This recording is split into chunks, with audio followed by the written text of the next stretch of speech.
Muito bem, então vamos hoje aí, né, ver se a gente termina essa parte 3 aí de seres vivos, né? E hoje falando um pouco aí, né, de fisiologia, né? Fisiologia humana, né, alguns aspectos disso aí, tá? Bom, começando aí com a questão 29, a última que a gente fez foi aquela questão de balanço hídrico de peixe, né? Então, começando aí com a questão 29, o texto, né? Aquelas coisas de Enem, né? Tem um texto aí para introduzir o assunto, falar aí a respeito do assunto, importância do assunto. É, não tem assim muita informação, né? É, complexa aí não, né? Tem uma coisinha aí no meio que você precisa saber, né? Então, em 2 anos, quase triplicou o número de ações de casais brasileiros que recorreram à justiça, segundo o levantamento em 8 tribunais de justiça do país. A quantidade de processos passou de 8 para 20, de 2015 para 2016. Em 78% dos casos, a decisão foi favorável aos casais. Cada FIV, o que é FIV nesse contexto aqui? É a fertilização in vitro. Fertilização in vitro, tá? É a fecundação em laboratório, né? Então, é aquele procedimento em que se extrai o óvulo da mulher, espermatozoide do parceiro, né? E aí faz a fecundação em laboratório, né? É o chamado bebê de proveta, né? O chamado bebê de proveta, né? Então, cada FIV custa, em média, R$ 20.000, né? Isso nesses preços aí, né? De 2015, 2016. Um dos casos da professora Lúcia, a decisão diz que seu plano de saúde, né, deve cobrir os honorários médicos, despesas hospitalares, exames e medicamentos e custear a guarda dos óvulos e embriões excedentes até o fim do tratamento. Porque eu normalmente faço o seguinte, tá? A extração de óvulos é complexa, né? Então a mulher passa por um tratamento que provoca nela uma poliovulação, tá? Ela produz vários óvulos. Então esses vários óvulos são capturados, fertilizados, originando embriões, tá? E aí você pega lá 2 ou 3 embriões e implanta no útero, certo? Antigamente implantava mais, certo? Hoje é 2 ou 3 no máximo, certo? Porque dava muito erro no passado, né? Hoje não, hoje a técnica é muito bem sofisticada, não dá muito erro, não. Então, se você implantar 5, 6 embriões, corre o risco de nascer quíntuplos, né? Cístuplos, né? Então, aí é complicado, né? Você está esperando um filho em 6, né? O negócio fica doido, né? Então, implanta, por exemplo, 2 embriões, os outros são guardados, congelados, né? Por um período máximo de 5 anos, tá? Que tem a viabilidade deles. São viáveis até 5 anos. Então, ela e o marido, né, são casados há 10 anos, tentam engravidar pelo menos 6. O casal fez 2 filhos sem sucesso, pagou R$ 15.000 em cada procedimento, né? Então, o pessoal está recorrendo à justiça, o plano de saúde, né, pagar esses procedimentos, né? Ou são exemplos de procedimentos exclusivos de FIV, tá? Procedimento exclusivo de FIV, quer dizer, procedimentos que são realizados na fertilização in vitro. Procedimento cirúrgico de laqueadura das tubas uterinas ou do vaso deferente. Claro que não, certo? Claro que não. Laqueadura de tubo uterina é a famosa ligação das trompas, né? E laqueadura do vaso deferente é a vasectomia. Então, isso aí são cirurgias ao contrário, né? Não é para ter filho, é para evitar gravidez, né? Fecundação em proveta, desenvolvimento e implantação de embrião no útero. Perfeito. Isso é procedimento de FIV. Fecundação em laboratório, a gente fala proveta, mas na verdade é in vitro, né? Num tubo, num frasco. Aí desenvolve o embrião até certa idade, implanta no útero e congela os embriões restantes. Né? Tratamento hormonal para aumentar a produção de espermatozoide. Olha, pode ser usado, né? Na fertilização in vitro, caso o marido tenha dificuldade de produzir espermatozoide. Mas não é um procedimento exclusivo, né? Não é um procedimento exclusivo de fertilização in vitro, né? Isso pode ser usado em outras situações também, né? Fecundação normal mesmo, né? Sem precisar de recorrer à fertilização in vitro. Inseminação artificial, utilizando sêmen de doador compatível. Olha, inseminação artificial não é fertilização in vitro, tá? Inseminação artificial é quando você pega o sêmen de um doador, aí no caso o marido, né, o parceiro, não produz sêmen, não produz espermatozoide, aí você pega o sêmen de um doador, né? E coloca esse sêmen então, né? No interior, né, do aparelho reprodutor feminino, né? Já injeta ele já perto do útero lá e já entra e vai ser como uma fecundação normal, né? Tratamento hormonal para recuperar a produção de óvulos na menopausa. Olha, tratamento hormonal para recuperar a produção de óvulos pode fazer parte da fertilização in vitro, tá? Mas não necessariamente, certo? Agora, recuperar a produção de óvulos na menopausa, aí não, né? Na menopausa é complicado, tá? Na menopausa é complicado você ter a recuperação da produção de óvulos, tá? Então, essa questão aí, questão 29, né? Procedimento exclusivo de fertilização in vitro, né? Procedimento exclusivo é a fecundação em proveta, desenvolvimento, implantação do embrião no útero, né? Os outros ou não tem nada a ver, né? Igual a letra A ou a letra E também, né? Porque não se recupera a produção de óvulos na menopausa, ou são procedimentos que são usados em outras técnicas de reprodução que não seja reprodução in vitro, tá?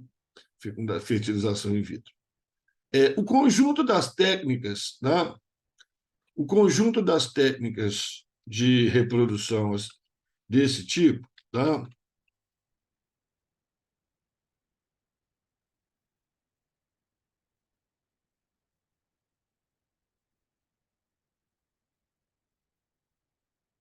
Conjunto das técnicas, tá? Então a gente chama de reprodução assistida, tá? Reprodução assistida. Aí, assistida no sentido de assistência, tá? Ninguém fica lá assistindo, não, né? No sentido de assistência. Então, as técnicas de reprodução assistida são essas técnicas, né, de inseminação artificial, doação de sêmen, tratamentos hormonais para produzir óvulos, a FIV, a fertilização in vitro, tudo isso aí são técnicas de reprodução assistida, tá? 30. Anexos embrionários são estruturas que se desenvolvem inicialmente a partir dos tecidos fetais, né?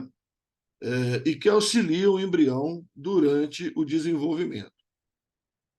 Entretanto, em alguns casos, os anexos podem ter suas funções principais substituídas por funções de outros anexos, tá? Deixando de ser plenamente funcionais. Tá? Olha, os anexos embrionários, né, são 5: saco vitelino, alantoide, âmnio, córium e placenta. Alguns autores não consideram a placenta como anexo embrionário, que eu acho uma bobagem, tá? Eu acho uma bobagem, porque a placenta, ela tem tecido fetal e tecido materno. Então, eles falam assim, não, anexo embrionário é só o tecido fetal. Tá? Mas a placenta se inicia com tecido fetal, né? Então, eu acho uma bobagem não considerar, tá? Mas isso aí é subjetividade de cada autor, né? Então, esses são os 5 anexos embrionários. Então, de acordo aqui com o texto, né, alguns anexos podem ter suas funções principais substituídas pelas funções de outros anexos. Então, isso acontece, tá, na gente.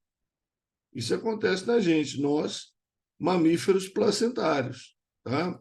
Então, em nós, mamíferos placentários, o saco vitelino e o alantoide, eles praticamente não têm função. Eles praticamente não têm função. A função deles vai ser substituída pela placenta. Pela placenta. Então, a placenta vai passar a exercer a função do saco vitelino e alantoide. O saco vitelino é uma função de nutrição, né? O alantoide é de armazenamento de excretas.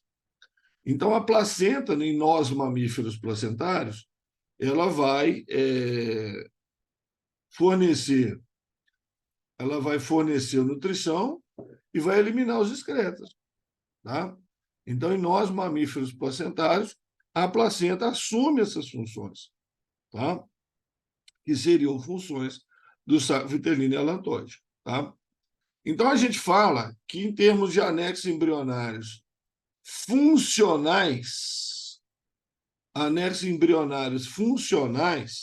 nós temos 3: âmnio, córeo e placenta.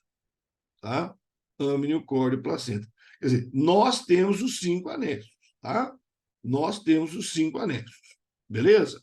Agora, saco vitelino e alantoide, a gente fala que eles são residuais. O que quer dizer isso? Praticamente não exercem função. Praticamente não exercem função. Tá? O alantoide ainda dá origem aos vasos do cordão umbilical, ainda tem uma função desse tipo, dá origem aos vasos do cordão umbilical. Tá? Mas, praticamente, saco vitelino e alantoide são anexos que, na gente, são residuais. Tá? Tem pouca função. Tá? Então, anexos funcionais na gente, âmnio, córeo e placenta. Agora, a pergunta não é essa.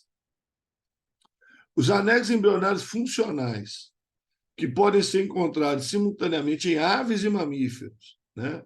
Em aves e mamíferos. Aí, né? Aí placenta sai fora. Aí placenta sai fora, né? Aí placenta sai fora por quê? Porque placenta não tem, ave não tem placenta, né? A ave não tem placenta, certo? Então, nem mamíferos, nós mamíferos placentários, tá? Nós mamíferos placentários, nós temos 5 anexos, os 2 primeiros são residuais, os 3 últimos são funcionais. A ave tem só os 4 primeiros anexos, certo? Todos funcionais.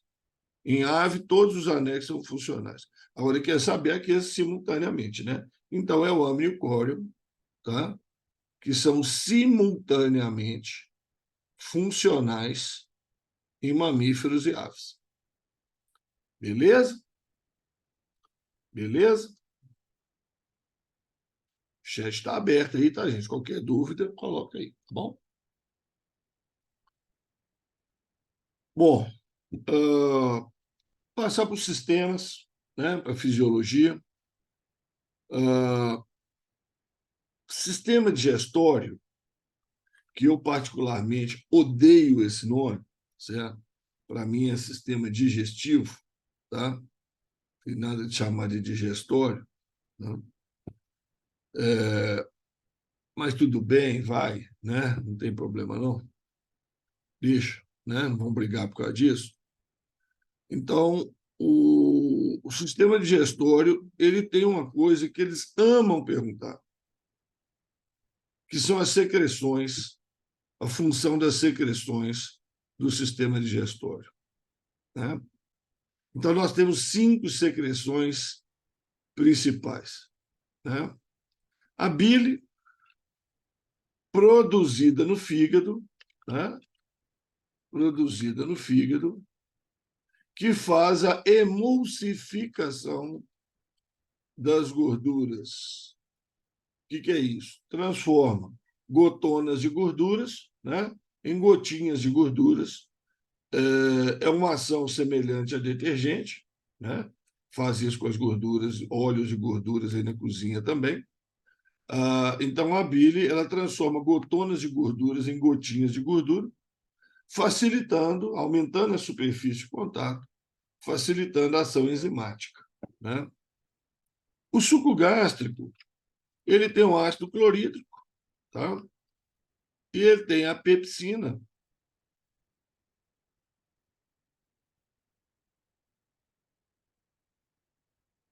que é uma protease, uma enzima que digere proteína, né? A saliva tem a amilase salivar, né?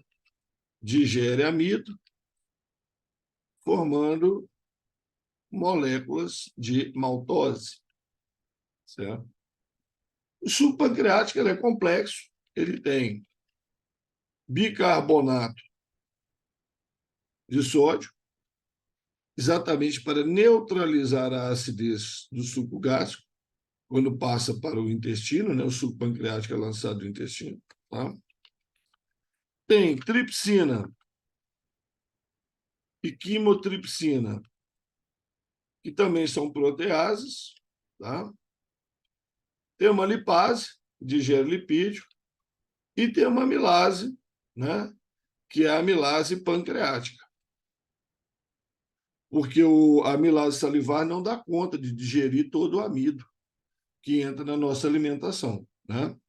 A amilase salivar ela age por um tempo muito curto na boca, faringe, esôfago. Então é coisa de segundos, né? Não dá nem um minuto. E aí ela não consegue digerir todo o amido. E aí a amilase pancreática contribui com o restante. E o suco entérico, chamado também de suco intestinal, ele é produzido pela parede do intestino, tá? E ele termina digestões, tá? Ele tem dipeptidases, dipeptidases, que quebram dipeptídeos em aminoácidos, né? Dipeptídeos são dois aminoácidos ligados, porque a pepsina, a tripsina e a quimotripsina, elas vão formar esses dipeptídeos, que são dois aminoácidos ligados. E as dipeptidases, então, terminam a digestão. E as disacaridases, que quebram os disacarídeos, né? Que quebram os disacarídeos. Quebram a maltose, quebram a sacarose e a lactose, né? Aí as enzimas, a terminação é ase, né? Então você tem a maltase, que quebra a maltose, a sacarase, que quebra a sacarose, chamada também de invertase, e a lactase, que quebra a lactose, tá? Essa lactase está famosa, né? De uns tempos para cá, o pessoal fala muito da lactase, que é aquela enzima que falta em quem tem intolerância à lactose, né? Eu acho que tem uma questão aí que fala sobre isso, tá? Muito bem. Agora a pergunta é outra, né? Pergunta é outra. Então, aí as secreções, né? Um resuminho, eles adoram isso. Agora a pergunta é o seguinte: uma dessas secreções não é inativada por aquecimento. Que secreção é essa? Que não é inativada por aquecimento, tá? É a bile. É a bile. Porque a bile, atenção, hein? Não possui enzimas, tá? A bile não possui enzimas. Então, enzimas, você sabe, as enzimas são inativadas por aquecimento, né? As enzimas são inativadas. Ocorre aquela desnaturação, né? Então, o suco gástrico tem a pepsina, saliva tem a amilase salivar, suco pancreático tem a tripsina, quimotripsina, lipase, amilase pancreática, suco intestinal tem as dipeptidases, sacaridases, tudo isso é enzima. Então, todas são inativadas pelo aquecimento, mas bile não possui enzimas. Tá? E bile é produzida no fígado, lançada no intestino. Tá? Cuidado para não falar que a bile é produzida na vesícula biliar. Tá? Ela é armazenada na vesícula biliar, mas ela é produzida no fígado. Tá? Voltou no anexo embrionário aqui, ficou fora de ordem. trocar isso aí depois. Os anéis embrionários desempenham papéis vitais na promoção do crescimento, da sobrevivência dos animais, adaptando-se a diferentes necessidades de cada espécie. O sacro vitelino dos embriões de alguns animais é análogo. O que significa ser análogo? Tá? O que significa ser análogo? Ter a mesma função. Ser análogo é ter a mesma função. Tá? Então, o saco vitelino dos embriões de alguns animais é análogo, tá? Aqui. Tem a mesma função de que o quê? Qual dessas aí vocês marcariam aí? Põe no chat aí, deixa eu ver como é que vocês estão. A, B, C, D ou E. Não pode errar essa não, essa é tranquila, hein? Saco vitelino do embrião de alguns animais é análogo a quê? Tem a mesma função que o quê? A, B, C, D ou E.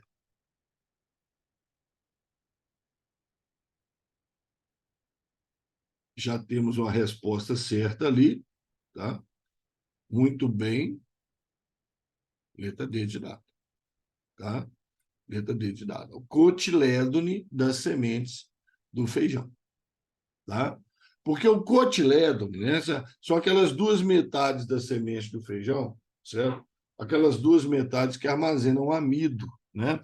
Armazenam nutriente para o início de desenvolvimento do feijão, né? Então, o cotilédone existe aí nas angiospermas e gimnospermas, certo? Nas sementes, né? E tem essas funções de fornecer energia, fornecer nutriente no início do desenvolvimento. Tá? As outras alternativas, anterozoide, a gameta masculina, xilema, floema, tem nada a ver, flor tem nada a ver. Você poderia pensar no fruto. Ah, mas o fruto fornece energia. Não, o fruto não fornece energia, tá? Quem fornece energia para embrião é a semente, é o cotilédone da semente. E, além do mais, não existe fruto aliás, desculpa, eu li aqui gimnosperma, mas é angiosperma, tudo bem. Existe o fruto, né, na angiosperma, mas ele não fornece energia para o embrião, não. Tá? Ele não fornece energia para o embrião, não. Certo? Tranquila, né? Manjada, manjada, viu? Manjada, manjada. Essa comparação de animal vegetal, isso aí é muito manjado.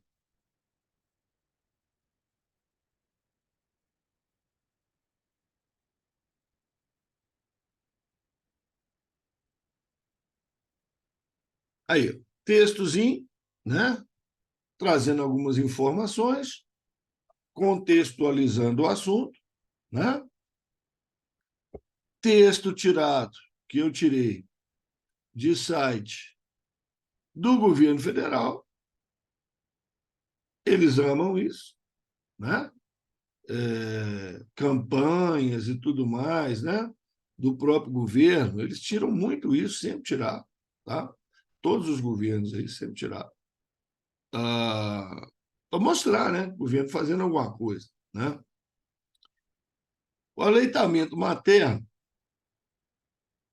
reduz em 13% a mortalidade até os 5 anos.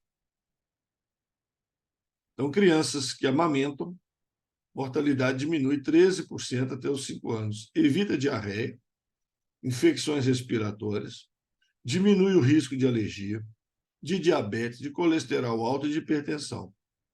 Leva a uma melhor nutrição, tá? E reduz a chance de obesidade.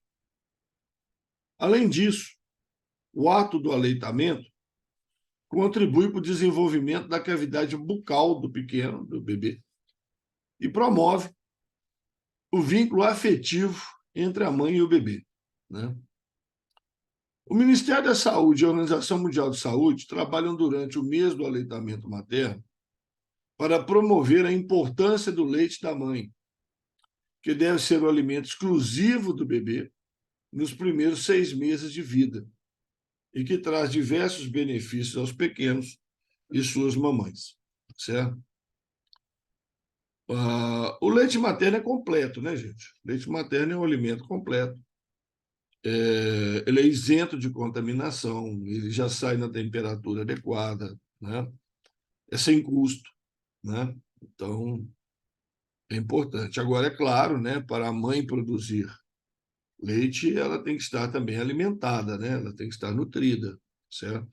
Para produzir leite na quantidade que o bebê precisa, né? A prevenção de infecções no recém-nascido. Prevenção de infecções no recém-nascido. Gente, infecção é aquela contaminação por micro-organismo, né? Vírus, bactéria, tal, certo? São as infecções, né? Foi infectado por um vírus, uma bactéria, etc. Para prevenir isso aí, essa prevenção pode se dar por passagem de anticorpos produzidos pela mãe para a criança através do leite, certo? Então, o leite, né? Quando a gente fala aí que diminui infecções respiratórias, evita diarreia, né, tal, é porque o leite tem anticorpos que a mãe produz, tá?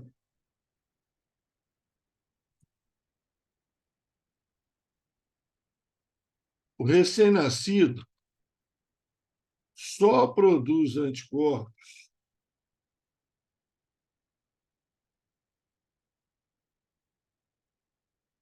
a partir do terceiro mês de vida, tá? Então, nos 2 primeiros meses, o recém-nascido não produz anticorpo, não, certo? Então, ele depende muito desse anticorpo que vem no leite, tá? Principalmente o primeiro leite. Primeiras semanas, primeiros 10 dias, a mãe produz um leite mais rico em anticorpos, que é chamado colostro, tá? Colostro é um leite mais rico em anticorpos. E não é só a mãe nossa, né, dos humanos, não, tá?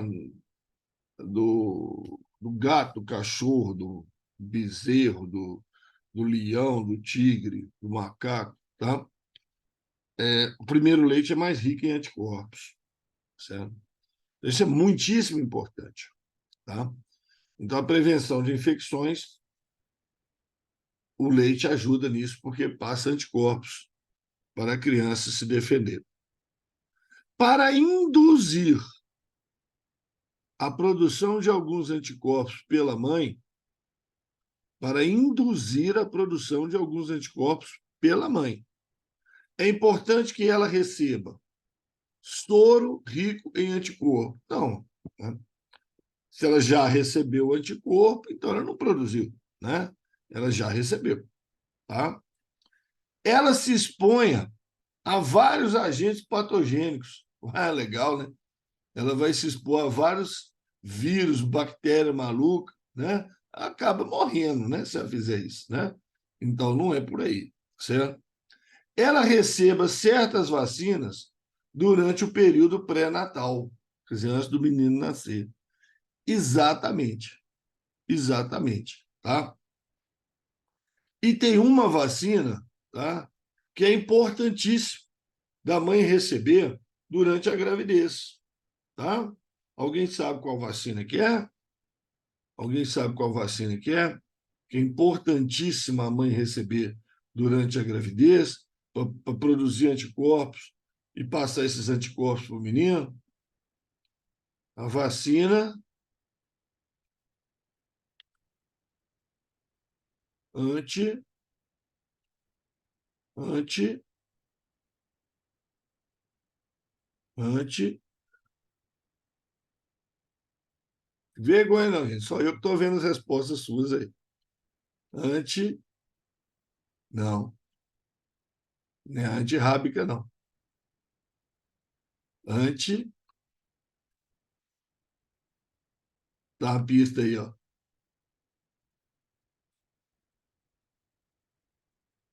Antitetânica, tá? Contra o tétano, exatamente. Porque o tétano, né? O tétano, ele é... A gente contamina com tétano a partir de ferimentos, tá? Contaminação de ferimentos. Pelo amor de Deus, gente. Tétano não é prego enferrujado, arame enferrujado, não, tá? Ferrugem não tem nada a ver com tétano, tá? O problema é quando você tem um prego enferrujado, você tem um arame enferrujado, normalmente você está sujo, né? E está sujo, não é só a ferrugem, né? Então você está lá no meio de um pasto lá, tem um arame enferrujado lá na cerca, ué, ele está sujo, certo? E aí ele pode ter as bactérias, que, aliás, num pasto é muito comum, porque as bactérias do tétano, elas vivem no tubo digestivo de equinos, tá? Cavalos. Então, qualquer machucado, né, que contamine com sujeira, tá? Pode contaminar, então, com tétano, a pessoa desenvolver tétano, certo? E o tétano neonatal, né, o tétano no recém-nascido, praticamente fatal, certo? Fatal, certo? Então, como toda criança nasce com uma ferida, né? Toda criança nasce com uma ferida, que é o corte do cordão umbilical. Então, para essa ferida, né, evitar, né, que no caso de contaminação dessa ferida, a criança pegue tétano, então é importante a mãe vacinar com a antitetânica. Tá? É importantíssima a vacinação da mãe com a antitetânica. Tá? Então, essa aí é a resposta. Calendário de vacinação da mãe em dia, né? E vacinação antitetânica durante a gravidez. Tá? Importante que ela aumente muito a ingestão de vitamina C, vitamina D e zinco. Olha, ultimamente, tá? Especialmente aí depois do começou aí a pandemia, né, da Covid-19, certo? O pessoal agora está se achando, né, todo mundo especialista em imunologia, certo? E aí começa aquelas conversas de não sei o que aumenta a imunidade, não sei o que diminui a imunidade, tarará, tarará, certo? A imunidade, gente, ela tem a ver com um conjunto, tá, de condições do indivíduo, tá? Condições de bem-estar, tá? Condições de bem-estar. Por exemplo, o estresse atrapalha a imunidade, tá? A má alimentação atrapalha a imunidade, certo? A falta de sono atrapalha a imunidade, certo? Agora, recuperar a imunidade, tá? Vai depender de cada coisa dessa, entendeu? Por exemplo, você tem uma boa alimentação, você tem uma boa alimentação. Na sua alimentação tem fruta, tem carne, tem leite, tem ovos, tem não sei o que, não sei o que, tá? Então você tem todas as vitaminas na sua alimentação. Se você está com uma queda de imunidade por causa de estresse,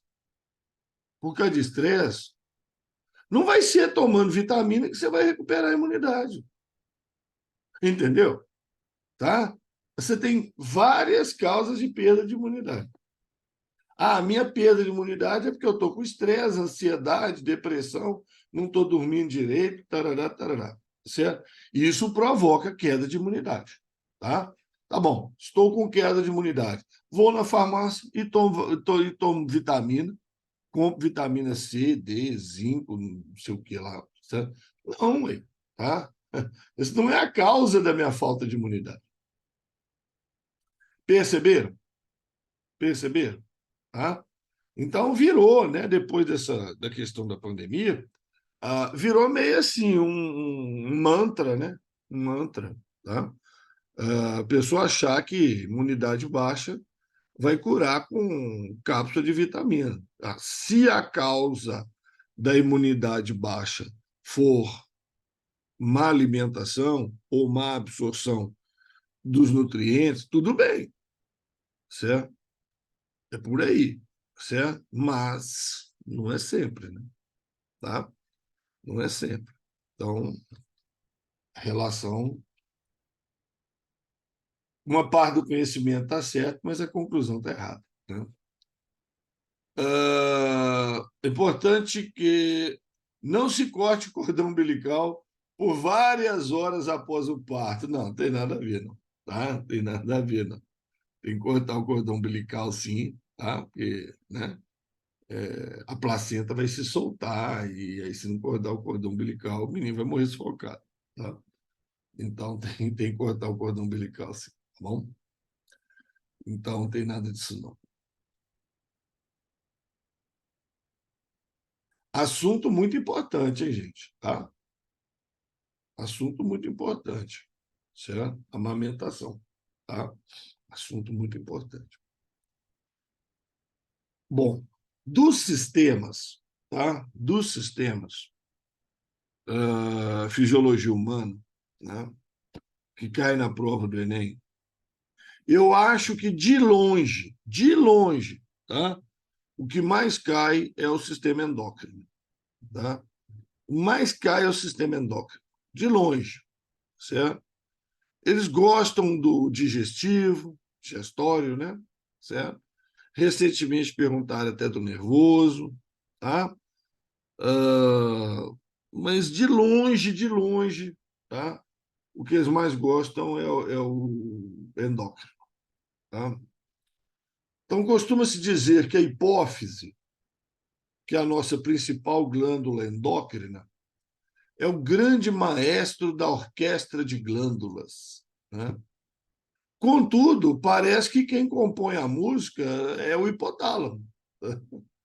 O hipotálamo é uma região do sistema nervoso central que controla ou determina as funções da hipófise. Tá? Então, a gente fala assim que a hipófise produz metade, né, dos hormônios mais manjados aí que vocês conhecem, metade dos hormônios é produzido na hipófise, mas quem controla a hipófise é o hipotálamo, uma região do sistema nervoso. Tá? Aliás, isso é muito importante entender que há uma correlação entre sistema nervoso e sistema endócrino. Que problemas neurológicos, como depressão e ansiedade, síndrome do pânico e tudo mais, podem afetar a produção de hormônios. Tá? Podem afetar. É muitíssimo importante entender isso. Tá? Então, às vezes, a pessoa está lá com um problema hormonal, na hora que você vai ver a origem disso é uma depressão, uma ansiedade, tá? Né? Que está ligada ao sistema nervoso central e aí está atrapalhando o funcionamento da hipófise. Tá? A gente é muito interligado, tá? A gente é muito interligado. Algumas condições a que estamos sujeitos opa, independem de uma intervenção direta da hipófise ou do hipotálamo. Entre essas condições, podemos citar, tá? Independem da intervenção direta da hipófise e do hipotálamo. Tá? Então, vamos lá. Gigantismo e acromegalia. Tá? Gigantismo e acromegalia são problemas envolvendo o hormônio do crescimento, tá? Que é produzido na hipófise sob controle do hipotálamo. Sob controle do hipotálamo. Então, esse aí não independe da hipófise, não. Tá? Síndrome de Cushing e doença de Addison são problemas da adrenal ou suprarrenal, certo? Que é controlada pela hipófise. A hipófise controla a suprarrenal, certo? A hipófise controla a suprarrenal, a adrenal, certo? Diabetes mellitus, falta de insulina produzida pelo pâncreas, sem intervenção direta da hipófise hipotálamo. Sem intervenção direta, tá? Sem intervenção direta. Pode ter algumas relações muito indiretas, tá? Mas não há uma interação direta, pelo menos que se conheça, uma relação direta entre hipófise e hipotálamo com o pâncreas. Não há, tá? Então, essa aqui independe diabetes mellitus, diabetes comum, né? Falta de insulina, tá? Independe do eixo hipófise-hipotálamo. Tá? Hipotireoidismo e hipertireoidismo são problemas da tireoide. Tá? Problemas da tireoide, que é controlada também pela hipófise. Deixa eu fazer uma setinha assim, ó, para vocês entenderem que aqui ó, é controlado pela hipófise. Né? O hormônio do crescimento é produzido pela hipófise. Tá? O hormônio do crescimento é produzido pela hipófise. Agora, a adrenal e a tireoide são controladas pela hipófise. Certo? Hipófise hipotálamo. Diabetes insípida, essa aqui é perigosa, porque quem não sabe que tem os dois tipos de diabetes se enrola. A diabetes insípida é a falta do hormônio antidiurético, ADH em inglês, certo? Que é produzido pelo hipotálamo. Ele é produzido pelo hipotálamo. Ele é liberado na hipófise, certo? Ele é liberado na hipófise, tá? Mas é produzido pelo hipotálamo, certo? Então, assim, a maioria das nossas glândulas está sob controle do sistema hipófise-hipotálamo. Exceção: pâncreas e paratireoide. Tá? O pâncreas e a paratireoide não são controlados pela hipófise hipotálamo. Tá? Aí nós temos uma pergunta aqui, Ramon. Então, distúrbios hormonais relacionados à tireoide, como hipotireoidismo ou hipertireoidismo, que podem causar problemas no organismo, tem alguma relação com depressão, ansiedade? Olha, pode ter, tá certo? Pode ter, mas não é o que acontece na maioria das vezes, não, tá? Problemas de tireoide, o problema mais comum que tem na tireoide, tá? É uma doença que a gente chama que é uma doença autoimune, tá? Em que o nosso organismo ataca a própria tireoide, prejudicando a produção de hormônios pela tireoide. Tá? Então, o problema na tireoide mais comum, tá? Essa questão de autoimunidade, que não sabemos a origem exatamente, por que acontece, fatores que predispõem a gente tem algumas ideias, mas não é uma coisa assim muito definida na causa, não. Tá? Agora, é claro, tá, que a tireoide ela está sob controle da hipófise e depressão, ansiedade, tá, podem sim interferir para mais ou para menos no controle da hipófise. Tá? E outras glândulas também, né, como a suprarrenal, certo? Em termos de alterações de peso, por exemplo, a suprarrenal, que está sob controle da hipófise, ela pode também, em caso de depressão e ansiedade, ela ter algumas influências, tá? Aí você está perguntando, síndrome de Hashimoto, exatamente é essa, tá? É a tireoidite de Hashimoto, que é autoimune.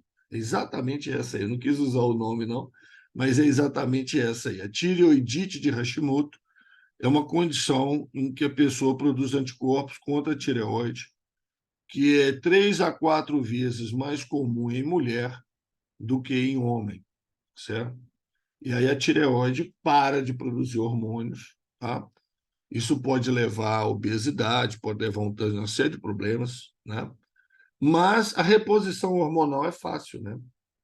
A reposição hormonal da tireoide é fácil e não é cara, certo? E não é cara, certo? Inclusive, existe distribuição gratuita também do medicamento, né? Que é o próprio hormônio, tá? Que é o próprio hormônio da tireoide. Então, a tireoidite é isso aí mesmo, síndrome de Hashimoto, tá? Beleza? Olha, eu acho o seguinte, tá? ponto de vista, essa questão de alterações de peso, eu acho que é achismo, tá? Achismo.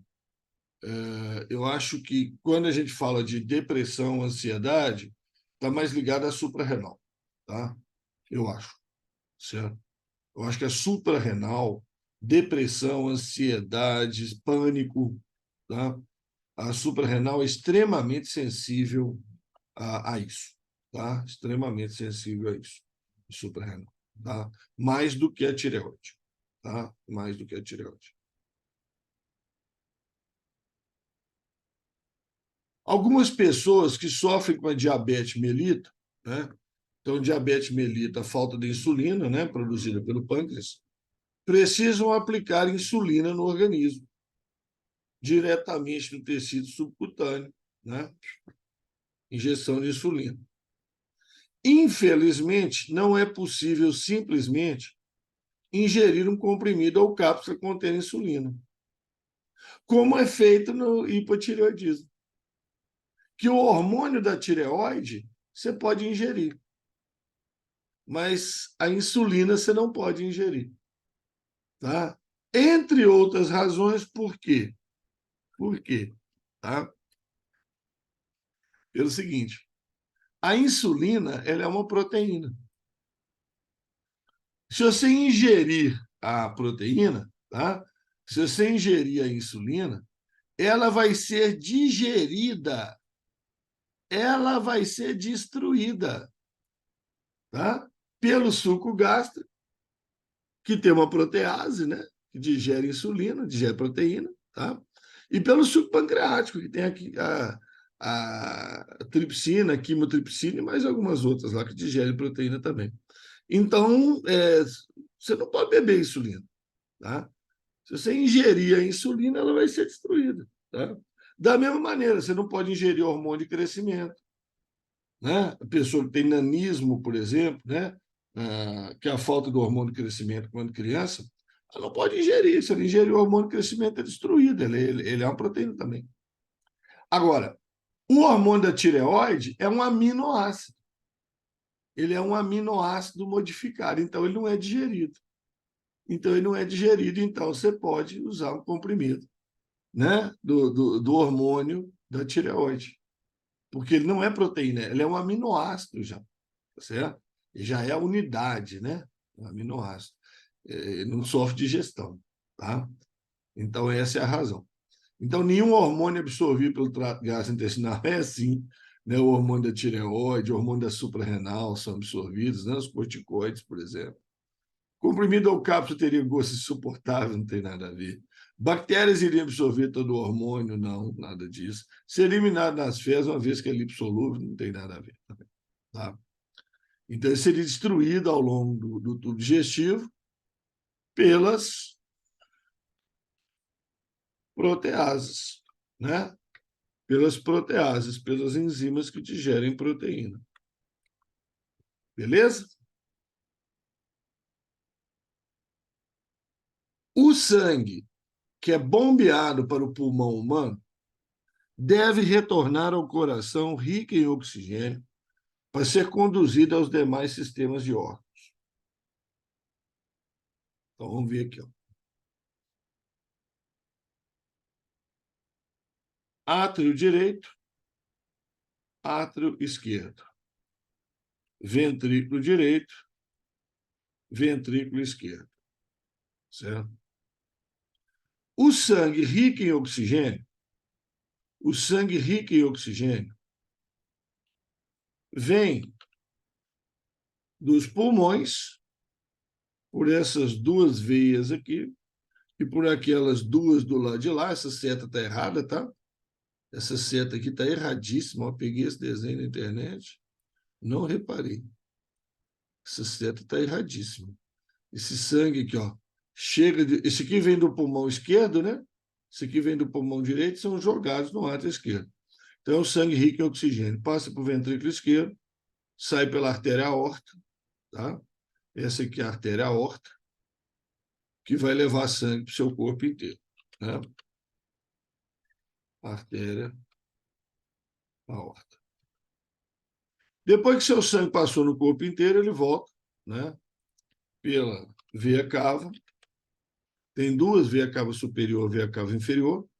Ele volta sangue venoso, tá? Cai no átrio direito, ventre direito, aí sai pelo tronco pulmonar, que é o que a gente chama de artérias pulmonares, né? Porque uma vai para o pulmão esquerdo, outra vai para o pulmão direito, tá? Então, aqui é a artéria pulmonar. E vai levar o sangue venoso para os pulmões e ele volta, né? Pelas veias pulmonares, né? Ele volta pelas veias pulmonares, oxigenado para o coração, tá? Então, replay. O sangue lá dos pulmões chega no átrio esquerdo, trazido pelas veias pulmonares. Átrio esquerdo, ventrículo esquerdo, artéria aorta, vai para o corpo inteiro. Alimentou seu corpo, volta pelas veias cava, para o átrio direito, ventre direito, tronco pulmonar, artéria pulmonar, vai para o pulmão, oxigena, volta, etc. Tá? Bom, então o sangue que é bombeado para o pulmão, que é esse aqui do ventre direito, que vai para o pulmão, certo? Deve retornar ao coração rico em oxigênio, para ser bombeado para os demais órgãos. Beleza. Contudo, em determinadas situações, o sangue acumula-se nos pulmões. Acumula sangue nos pulmões, certo? Provocando diversos problemas, como edema pulmonar, que é um acúmulo de líquido filtrado do sangue, plasma sanguíneo, no pulmão. Acumula líquido no pulmão, filtrado do sangue. Então, tem um volume excessivo de sangue no pulmão, acumulado no pulmão.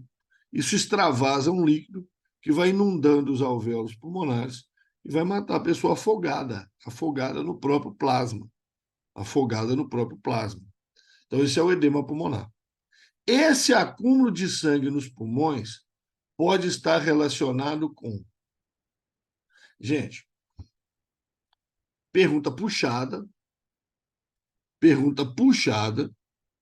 mas ano passado no Enem, eles meteram uma lá sobre estrutura de coração, tá? Misturando com embriologia de mamífero. Fizeram um inferno.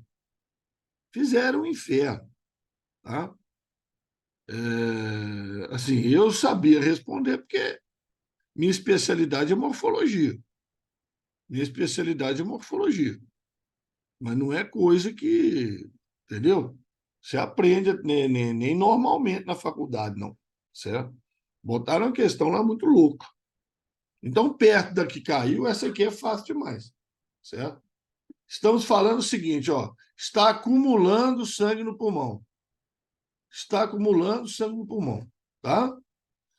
Isso poderia estar relacionado com o quê? Obstrução do tronco arterial pulmonar. Não. Se eu vou obstruir o tronco pulmonar, não vai, não vai sangue para o pulmão, né? Aí não vai acumular sangue no pulmão, certo? Não vai acumular sangue no pulmão. Nada a ver. Se eu obstruir o tronco pulmonar, que é a artéria pulmonar, não tem como acumular sangue no pulmão. Vai morrer também, né? Insuficiência funcional do ventrículo esquerdo. Insuficiência funcional do ventrículo esquerdo. Ó, o ventrículo esquerdo joga o sangue para frente. Se ele não estiver funcionando direito, insuficiência funcional, se ele não estiver empurrando o sangue para a aorta, vai acumular sangue nele, no átrio esquerdo, no pulmão. Imagina, o ventrículo direito está mandando sangue normalmente para o pulmão, mas o ventrículo esquerdo não está mandando sangue adiante. Então, se o ventrículo esquerdo não está empurrando sangue, vai acumular sangue aqui, ó, no pulmão. E aí vai dar o edema pulmonar. Então, essa aqui é a resposta. Isso pode acontecer, por exemplo, por um infarto na parede do ventrículo esquerdo, tá? Doença de Chagas, tá? Que prejudica o ventrículo esquerdo, tá? Pode acontecer um edema pulmonar. Tá? Alterações do sistema porta-hepático. Sistema porta-hepático, gente, é o sistema de vasos do intestino, tá? Ou inclusive onde vive o verme da xistose, né? Tem nada a ver com isso aqui, tá? Tem nada a ver com isso aqui. Aumenta a concentração de glicose no sangue, nada a ver. Baixa atividade do ventrículo direito. Se tivesse uma baixa atividade do ventrículo direito, não estava indo sangue para o pulmão, então não ia acumular sangue no pulmão. Então, assim, é uma questão difícil, tá? Se isso aqui aparece na prova do Enem, é uma questão difícil, tá? Esse negócio da glicose você já podia eliminar de cara, não tem nada a ver. Sistema porta-hepático, se você soubesse o que é, que é o sistema de vaso do intestino, tá? Entre o intestino e o fígado, você eliminava também, porque não tem nada a ver com o pulmão, tá? E aí você tinha que analisar a B e a E, né? Então, a A e a E, a obstrução do tronco arterial ou baixa atividade do ventrículo direito, não iria sangue para o pulmão, não teria como acumular sangue no pulmão. O que acumula sangue no pulmão é se o ventrículo esquerdo não tiver bombeando, drenando, né? Drenando, empurrando esse sangue que vem do pulmão para frente. Aí vai acumular. Ele vai acumular. Tá certo? Beleza? Difícil, tá? Isso aí na prova seria difícil. Que é aquele negócio, né? Não é um raciocínio muito comum. 37, facinha. Facinha, facinha, facinha.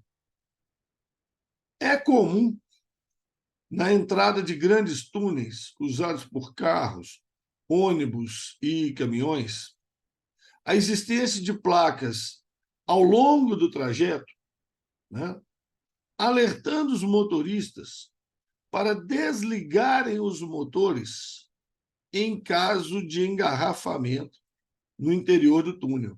Tá? Então, tem um túnel, né? Em Belo Horizonte, por exemplo, aqui perto, a gente tem o túnel lá da Lagoinha, né? Túnel da Lagoinha. Não é um túnel gigante, não, mas é um túnel de tamanho considerável. E lá dentro tem essas placas. Tá? Em caso de engarrafamento, desligar o motor. Tá? Por quê? Porque o motor, né, do carro, no motor do carro ocorre uma combustão incompleta do combustível, liberando monóxido de carbono. E o monóxido de carbono liga na hemoglobina e não deixa a hemoglobina transportar oxigênio. Então, isso é manjadíssimo. Tá? Isso é manjadíssimo. Dentro de túnel, tá? Dia que você estiver indo de ônibus para Belo Horizonte, né? Que aí ano que vem vocês vão estar indo bastante, né? Para a faculdade, para a universidade, né? Aí para o busão lá na rodoviária, né?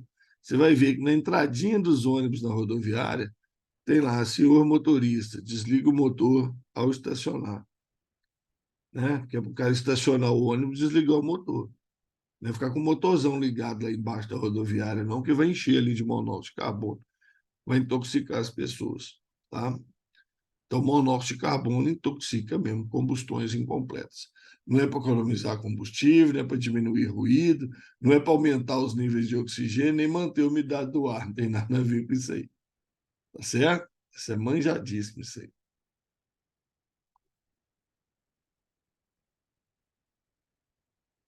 Faltam poucas aqui para terminar essa parte. Vamos terminar essa parte da biologia, tá? Terminar essa parte da biologia, de seres vivos aí, sistemas e tal, para na semana que vem a gente entrar na parte de ecologia, tá bom? Vamos fazer um focinho aqui, vamos terminar essa parte. Hemodiálise, hemodiálise, outro texto tirado aqui do site do governo, tá? É o procedimento através do qual uma máquina filtra e limpa o sangue, fazendo parte do trabalho que o rim doente não pode fazer. É o chamado rim artificial, a hemodiálise, tá? É o trabalho de limpeza do sangue, né? De produção de urina, né? Procedimento retira do corpo os resíduos prejudiciais à saúde, como excesso de sal, líquidos, amônia, ureia, tarará, tarará. Também controla a pressão arterial e ajuda o organismo a manter o equilíbrio de substâncias como sódio, potássio, ureia, creatinina, amônia e coisas desse tipo. Quando os rins estão funcionando normalmente, então, quando não está funcionando normalmente, ó, hemodiálise. Quando os rins estão funcionando normalmente, existe um hormônio que atua nas porções finais dos túbulos renais para reabsorver parte da água que iria para a urina, tá? Então a questão virou questão de hormônio, tá? Esse hormônio que age absorvendo parte da água é o hormônio antidiurético. Ele absorve água para o organismo. Então essa água não vai para a urina, tá? Então ele diminui o volume de urina. Então ele é antidiurético, tá? Ele diminui o volume de urina, porque ele absorve, ele devolve para o organismo uma parte da água que iria para a urina, certo? Então, quando os rins estão funcionando normalmente, o principal hormônio que atua nas porções finais do rim para reabsorver a água que iria para a urina é o hormônio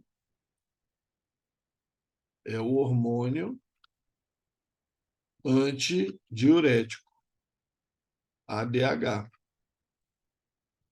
que atende também, né? Aí vem a maldade, atende também pelo nome, tá? De vasopressina, porque ele tem uma ação também sobre a pressão arterial. E também tem uma ação sobre a pressão arterial. Por isso é chamado de vasopressina, tá? Então, hormônio antidiurético ou vasopressina. Antidiurético, quer dizer, anti-xixi, né? Antimijante, né? Diminuir o volume de urina. Aí, se faltar, aí dá a tal da diabetes insípida, que estava lá na outra questão, que é aquela diabetes onde a pessoa urina 3, 4, 5 litros por dia. Tá? Estudos em animais têm demonstrado que exposições crônicas e intermitentes à fumaça de cigarro promovem alterações morfológicas do epitélio de todo o trato respiratório. Desde a hiperplasia, que é o crescimento exagerado do epitélio, nas concentrações menores de fumaça de cigarro, até perda dos cílios e metaplasia, que é a mudança da classificação do epitélio, com queratinização das concentrações maiores, além de espessamento e inflamação submucosa, com infiltrado de neutrófilos, células inflamatórias mononucleares. Gente, isso aqui é assim, fumaça de cigarro, desde irritação até mudança do epitélio, processo inflamatório, certo? E câncer também, né? Lá para frente, né? Neoplasia, câncer. Efeito cigarro sobre o epitélio respiratório, sua participação na rinocinusite crônica. Né? A perda de cílios das vias respiratórias, gente, não é cílio do olho, não, cílio das vias respiratórias. Os cílios microscópicos, que ajudam na limpeza das vias respiratórias. Né?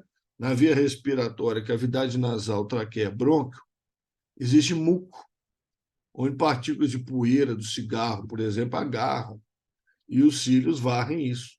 Né? Os cílios varrem isso para fora. A perda de cílios, como citado acima, ocorrendo em humanos, pode provocar maior aporte de material particulado aos alvéolos pulmonares. Exatamente.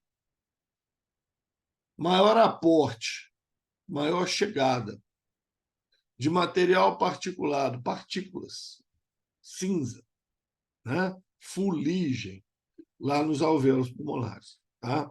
Então, se os cílios não estão funcionando, né? Se os cílios não estão varrendo essa porcariada para fora, a maior chegada, maior aporte, cuidado com o palavreado, hein, gente? De material particulado, né? Partículas no alvéolo pulmonar. Elevação de expectoração de muco produzido no epitélio respiratório. Expectoração é mandar o muco para fora. Não vai mandar o muco para fora, porque o cílio não está funcionando. O muco vai acumular lá dentro do sistema respiratório. Obstrução de finas passagens do ar, como ocorre na traqueia. Traqueia não é uma fina passagem do ar, não, é uma mangueira. Tá? Fina passagem de ar é bronquíolo, lá no pulmão. Aí acontece, mas traqueia não. Liberação de substâncias que aceleram o processo inflamatório. Não, a perda de cílios não provoca liberação de substâncias que aceleram o processo inflamatório, não. Isso aí já é no tecido conjuntivo, isso aí já não é no epitélio, não. Perda de percepção de paladar a nível das papilas gustativas. Não, isso é na língua, não tem nada a ver. Certo? Tem nada a ver com perda de cílios da via respiratória. O fumante pode perder o paladar, mas não é por causa dos cílios, tá? Da via respiratória, não. Tá? Tem nada a ver, certo? Então, e a última aqui, ó. Intolerância à lactose, né? É o nome que se dá à incapacidade parcial ou completa de digerir o açúcar existente no leite e seus derivados. Ela ocorre quando o organismo não produz ou produz em quantidade insuficiente a enzima chamada lactase, que quebra e decompõe a lactose. Então, você não produz ou produz pouco, né? Lactase. Tá? Como consequência, essa substância chega ao intestino grosso inalterada. Ali se acumula, é fermentada por bactérias que fabricam ácido lático e gases, provocando retenção de água, irritação da parede do intestino, que vai dar cólicas nesse ácido lático, tá? Diarreia, gases, é um problema danado. Certo? Bom, isso é intolerância à lactose. Falta da enzima lactase. Aí você vê que as propagandas na televisão toma Lac Day, Lac não sei o quê, que contém a enzima e faz o papel. Exatamente, é isso mesmo. Tá? Considerando os aspectos acima citados, podemos compreender que intolerância à lactose é diferente de alergia ao leite. A intolerância à lactose é a falta da enzima lactase. Mas algumas pessoas têm alergia ao leite. E aí confundem com intolerância à lactose. Tá? É totalmente diferente. Por quê? Porque alergia, como sabemos, são processos que envolvem o quê? Alergias envolvem o quê? Anticorpos ou hormônios? Anticorpos. Né? Hormônio não. Processo alérgico é um processo imunológico. Tá? E células? Como as hemácias? Não, hemácia é glóbulo vermelho, transporte de oxigênio. Plaqueta? Não, plaqueta é coagulação do sangue. Tá? Eosinófilo. Eosinófilo é um tipo de glóbulo branco, tá? Tipo de glóbulo branco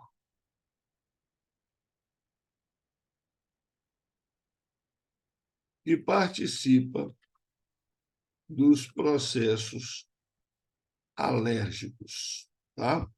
Eosinófilo, chamado também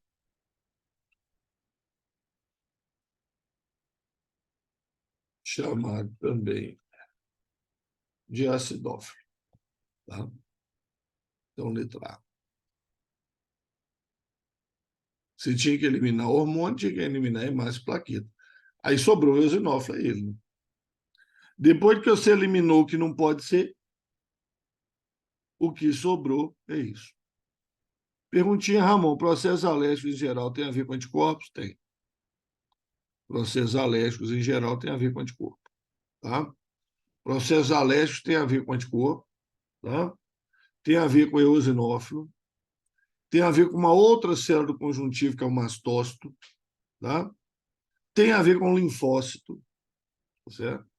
É uma cadeia de células, tá? Mas sempre tem um anticorpo no meio, tá? São anticorpos especiais, tá? São anticorpos especiais chamados IgE,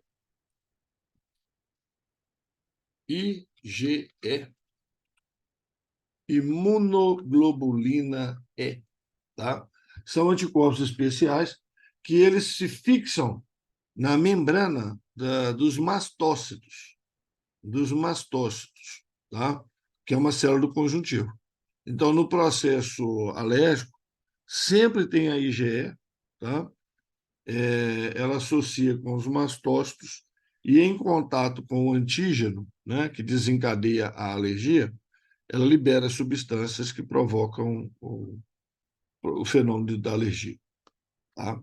Então, IgE, imunoglobulina E. Tá? E a última aqui de biologia, a eritropoetina, EPO, é um hormônio glicoproteico produzido em mais de 90% nos rins. Olha só, rim produzindo hormônio.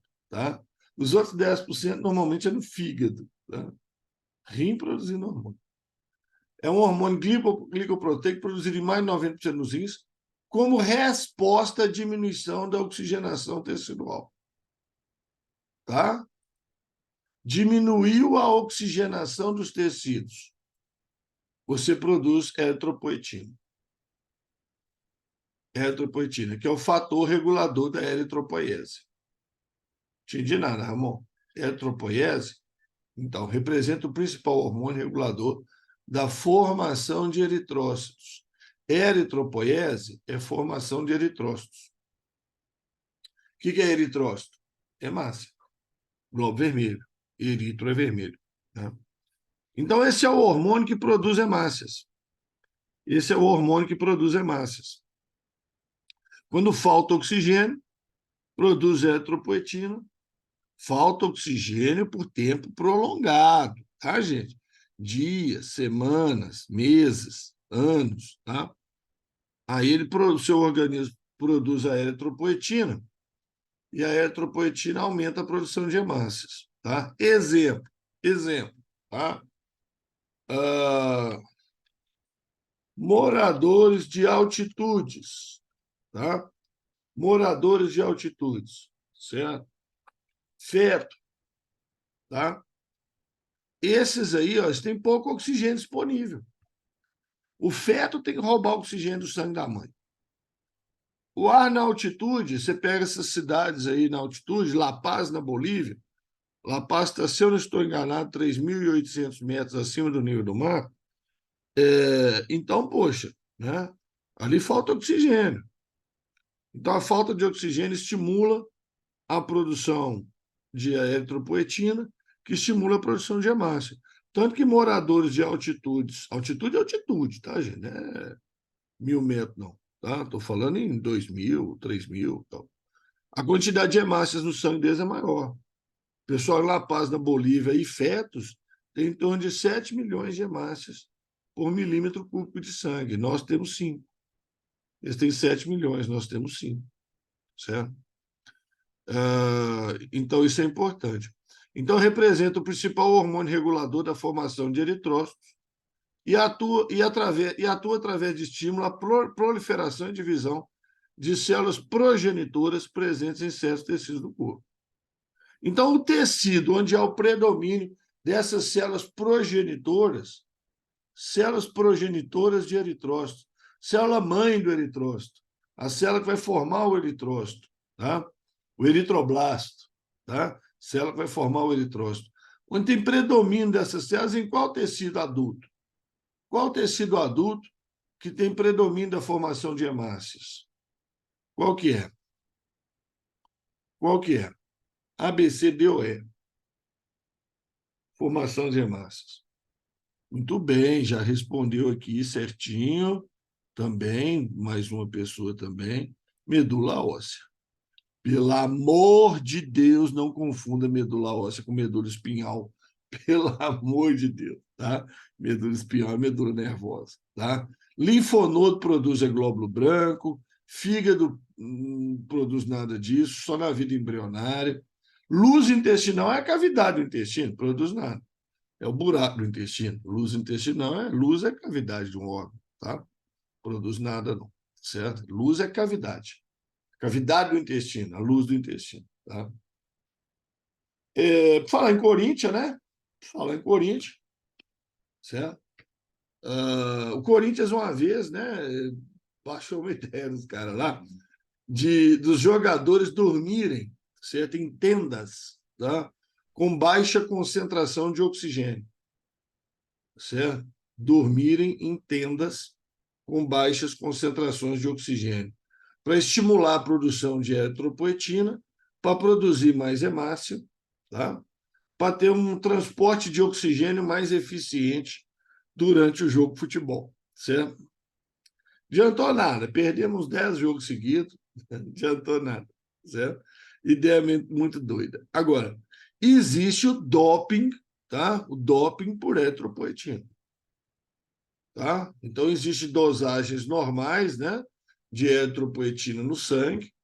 Então, tem alguns atletas, né, de alguns esportes, isso é muito comum no ciclismo, tá? O pessoal injeta eritropoetina para aumentar a produção de hemácia e aumentar a capacidade respiratória, certo? Aumentar a capacidade respiratória, né? Eu acho que aquele famoso lá, Lance Armstrong, eu acho, o nome do cara, ele foi pego no antidoping de eritropoetina, tá? Quer dizer, é um hormônio normal, mas a quantidade que tinha no corpo dele não era normal, né? E aí ele botou a boca no trombone, falou que um monte de ciclista usa em competições eritropoetina e tal, né? Então é um doping, é um tipo de doping, tá? Um golpe, né? Muito bem, então biologia já foi, né? Vamos passar para a química. Só mostrando aqui que na próxima aula, então nós vamos finalmente para a parte 4, né? A parte 3 demorou para caramba, muita coisa na parte 3, né? Então nós vamos para a parte 4, que assim, é fundamental, certo? Que é ecologia, ciências ambientais, tá? Então tenta não faltar nas próximas aulas aí, nas duas próximas aulas, que a gente deve estar fazendo essas questões de ecologia e ciências ambientais, tá? Inclusive com alguns temas aqui, né? Com alguns temas aqui que normalmente a gente não comenta muito em sala de aula, e aqui eu vou comentar, certo? Como, por exemplo, noções de legislação ambiental, tá? Água, floresta, unidade de conservação, biodiversidade. Então, esse tema aqui, normalmente, a gente não comenta demais em sala de aula, não, porque são temas mais complexos. Eu vou dar uma noçãozinha aqui para vocês, porque eu acho também que se o Enem for cobrar, ele não vai pegar pesado nisso aí, não. Tá? Ele já cobrou algumas coisinhas de legislação ambiental no passado, mas geralmente é assim, ele dá um trecho da legislação e pergunta o que você interpreta daquilo. Aí é fácil, né? Aí a legislação ela é bem clara, tá? Mas aí tem a parte de bioma, ciclo biogeoquímico, né? Sucessão ecológica, ecossistema. Então, esse capítulo aqui é importantíssimo, né? Em média, são 4 a 5 questões de ecologia na prova de biologia do Enem. 4 a 5 questões, tá? Ou seja, praticamente um terço da prova. Sem contar, tá, que mudanças, problemas ambientais, mudança climática, efeito estufa, poluição, tá certo? Isso cai na química também, né? Que é a chamada química ambiental, né? Que é um dos assuntos também que mais cai em química, é química ambiental, tá certo? Então, assim, se você for pegar meio ambiente, é na prova de biologia, umas 4, 5 questões, é na prova de química, pelo menos umas 2, tá? Na prova de geografia, cai também, e tem sempre aquele risco, né, de cair no tema de redação, né? De cair em tema de redação. Conservação da biodiversidade. Olha que tema bacana, tema de redação, hein? Conservação da os desafios da conservação da biodiversidade no país. Hein? Pensou? Né? Os desafios da conservação da biodiversidade no Brasil. Certo? Olha, temas em bala, tá? Ninguém pode chorar, tá aí no programa, né? Tá aí no programa, tá? Então, fechado aqui a biologia, vamos para a química, tá? Eu tinha mostrado já algumas questões para vocês, mas eu mexi em algumas, viu? Inclusive, mexi nessa 16 aqui, porque eu tive uma intuição aqui, certo? De um negócio que eu estava esquecendo de perguntar, aqui nessa lista de questões, de um negócio que eu estava esquecendo de perguntar. Eu falei, opa, peraí, deixa eu mudar essa questão aqui para eu perguntar, certo? Então, vamos lá, né? Um estudante montou o quadro resumo abaixo para estudar e gravar as propriedades de algumas substâncias. Tá? CaO, óxido de cálcio, correto. Reage com a água, correto. E forma o hidróxido de cálcio. Né? CaO, óxido de cálcio, reage com a água, forma o hidróxido de cálcio. Hidróxido é uma base. pH acima de 7. Base, né? Base tem pH acima de 7. Então, essa linha aqui está ok. NaOH, hidróxido de sódio, certíssimo. Dissolve em água, certíssimo. pH acima de 7, é uma base, hidróxido, ok. AgCl, cloreto de prata, certíssimo. Dissolve em água, errado. Dissolve em água, errado. Tá? Cloreto de prata não dissolve em água. Péssimo para dissolver em água. Então, se não dissolve em água, também não abaixa o pH. Tá? E não altera o pH, porque não dissolve e vai para o fundo. Tá? Então, receita é errada. K, potássio metálico. Exatamente. Reage com a água. Sim. Certo? Então, aqui, ó, potássio. Metais alcalinos. Metais alcalinos. Sódio, potássio, lítio, césio, rubídio. Né? Todos reagem com a água violentamente. Todos. Tá? Reagem com a água, formando o hidróxido correspondente, hidróxido de potássio e H. E você tem que escrever meio de H2, né? Você tem que escrever meio de H2. Então, gente, qualquer metal alcalino que você pegar, é só substituir aqui, ó. Sódio, sódio. Se você pegar o sódio e jogar dentro d'água, vai dar o hidróxido de sódio, soda cáustica, e vai liberar gás e hidrogênio. E gás e hidrogênio pega fogo. Tá? Nessa reação aqui, é comum o gás e hidrogênio incendiar, porque essa reação libera uma enorme quantidade de energia, tá? Essa reação libera uma enorme quantidade de energia, e aí o gás hidrogênio pega fogo em contato com o oxigênio do ar. Tá? Vai descer na tabela periódica, tá? Sódio reage com a água, potássio mais violentamente, rubídio mais violentamente, césio é uma loucura. Jogar césio dentro d'água é uma explosão, tá? Porque ele reage violentamente com a água. Violentamente com a água, formando um hidróxido de gás de hidrogênio. E aí, hidróxido, né? Não é pH abaixo de 7, né? É pH acima de 7, tá? Porque é uma base, né? H2SO4, ácido sulfuroso, não. Ácido sulfúrico. Ácido sulfúrico, não é sulfuroso, não. Tá? Dissolve em água, pH abaixo de 7, beleza. Tá? pH abaixo de 7, beleza. Certo? Mas não é ácido sulfuroso, é ácido sulfúrico. Então, corretas aqui, duas, né? A primeira e a segunda estão corretas. Quantas linhas do quadro estão corretamente preenchidas? Só duas, as duas primeiras. Tá? Quer dizer, esse menino está fazendo esse trem para estudar e fez o trem todo errado. Né? Perguntinha que chegou aqui no chat. Né? Amor, tem muita questão que pergunta o gás que forma. Esses da 1A formam o hidrogênio quando em contato com a água? Sim. Tá?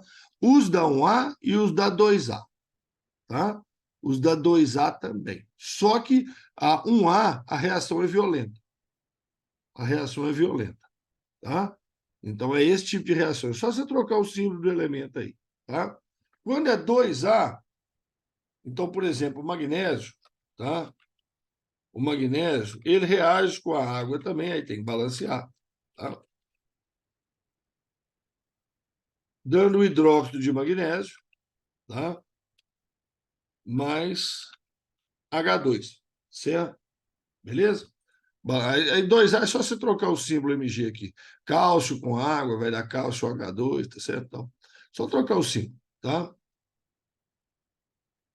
Só trocar o símbolo aqui quando for 2A, certo? Então, metais alcalinos e alcalinos terrosos, eles reagem com a água, liberando hidrogênio, tá? O problema é que metal alcalino, a reação é violenta. A reação é violenta, metal alcalino, tá? E metal alcalino terroso não, tá?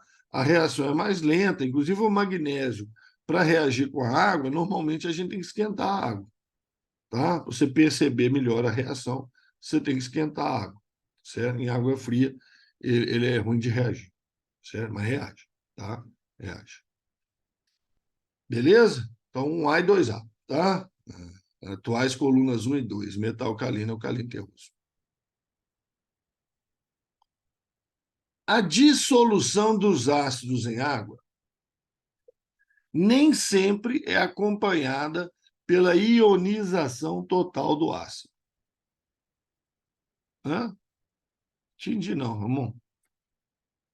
Presta atenção. Imagina um ácido qualquer, vou chamar de HA, certo? Vou chamar de ácido HA. Eu jogo ele dentro d'água, ele dissocia, ou ioniza, né? Em H+, e A-. Tá? Ele ioniza lá em H+, e A-, certo?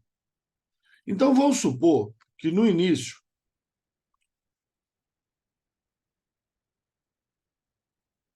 vou entender o que eu estou fazendo aqui. No início, eu joguei 1.000 moléculas disso dentro d'água, tá? No início. No início, eu joguei 1.000 moléculas, tinha nada disso aqui, tinha nada disso aqui, tá? No início, instante inicial, tá? Joguei 1.000 moléculas do ácido HA, inventado, tá, gente? Ácido inventado. Joguei 1.000 moléculas dele dentro d'água. Deixa eu beber uma água aqui para falar nisso. Bom, e aí no final, tá? Sobrou nenhuma dessas. Todas quebraram, formando 1.000 H+, e 1.000 a menos. Então, isso é um ácido que teve a ionização total. Teve a ionização total. Tá? Todas as moléculas que eu joguei quebraram. Isso a gente chama de ácido forte. Tá? Isso a gente chama de ácido forte. Quando ioniza totalmente ou quase totalmente, perto do totalmente, a gente chama de ácido forte. Agora, tem ácido que você joga 1.000, tá? Lá no final tem 900 e só 100 quebraram.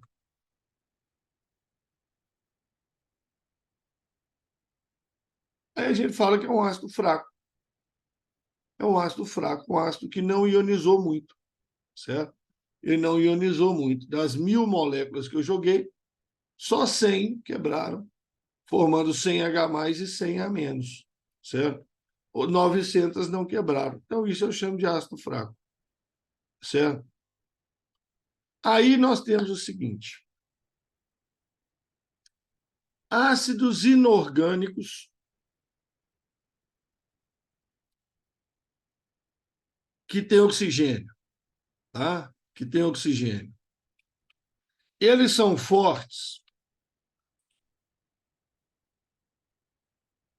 quando o número de oxigênios menos o número de hidrogênios, tá, for maior que 1. Maior que 1. Ou então maior ou igual a 2. Tá? Que dá na mesma. Certo? maior que 1 é maior ou igual a 2. Certo? Então, aqui, todos esses aqui são fortes. O número de oxigênios menos o número de hidrogênios dá maior do que 1. Tá? 4 menos 2, 2, maior do que 1. 3 menos 1, 2, maior do que 1. 4 menos 1, 3, muito maior que 1, mais forte ainda. HCl, HBr e HI, que são os ácidos que não têm oxigênio, da coluna 17, antiga coluna 7A da tabela periódica, tá? São fortes também. HCl, HBr, HI. São fortes também. Tá? Então, ácidos que não têm oxigênio, ácidos inorgânicos que não têm oxigênio, os fortes são HCl, HBr, HI. Ácidos inorgânicos que têm oxigênio, os fortes é quando o número de oxigênio menos o número de hidrogênio maior ou igual a 2 ou maior que 1, tanto faz. Agora, ácidos orgânicos comuns, tá? São fracos. Ácidos orgânicos comuns, ácido metanóico, ácido etanóico, que é esse aqui, propanóico, butanóico, tá? O álcool mesmo, fenol, são ácidos fracos, tá? Então, esse aqui seria um ácido fraco que dissocia pouco. Então, a dissolução dos ácidos em água nem sempre acompanha a prionização total. Tá? Considerando soluções de mesma concentração, dentro dos ácidos relacionados, qual origina a solução de maior pH? O que é maior pH? Menos ácida. E de menor condutibilidade elétrica, porque forma menos íons. Seria, então, o ácido acético. Ácido fraco. Todos aqui têm pH abaixo de 7. Todos são ácidos, entendeu? Todos têm pH abaixo de 7. Todos são ácidos. Só que o ácido fraco vai ter o maior pH, vai estar mais próximo de 7. Tá? Então, enquanto esses aqui têm pH 1, 2, 1, 2, esse aqui tem pH 4, 5. Tá? Então, maior pH. Não quer dizer que está acima de 7, não. Tá? E menor condutibilidade elétrica, por quê?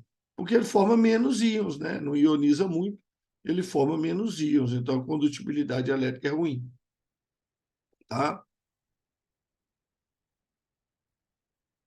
Arrasta esse negócio para cá, para não dar confusão. Certo?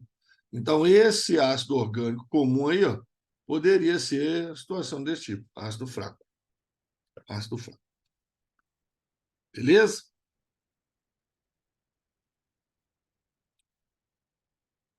Ó, guardem esses 4. Principalmente esses 3 aí, clorídrico, sulfúrico e nítrico. Principalmente. O perclórico, letra E, o perclórico, pode aparecer também. Mas o ácido clorídrico, letra B, o ácido sulfúrico, letra C, e o ácido nítrico, letra D, se não aparecer na prova do Enem, eu como a prova. Tá? E o ácido acético também é outro que quase sempre aparece na prova do Enem. Quase sempre. Tá?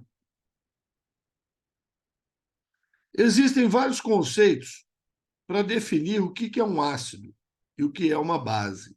Né? Então, existem 3 teorias principais de ácido e base. Uma é a teoria de Arrhenius. Teoria de Arrhenius é aquela que fala que ácido libera H+, base libera OH-. Certo? Ácido libera H+, base libera OH-. A teoria de Bronsted-Lowry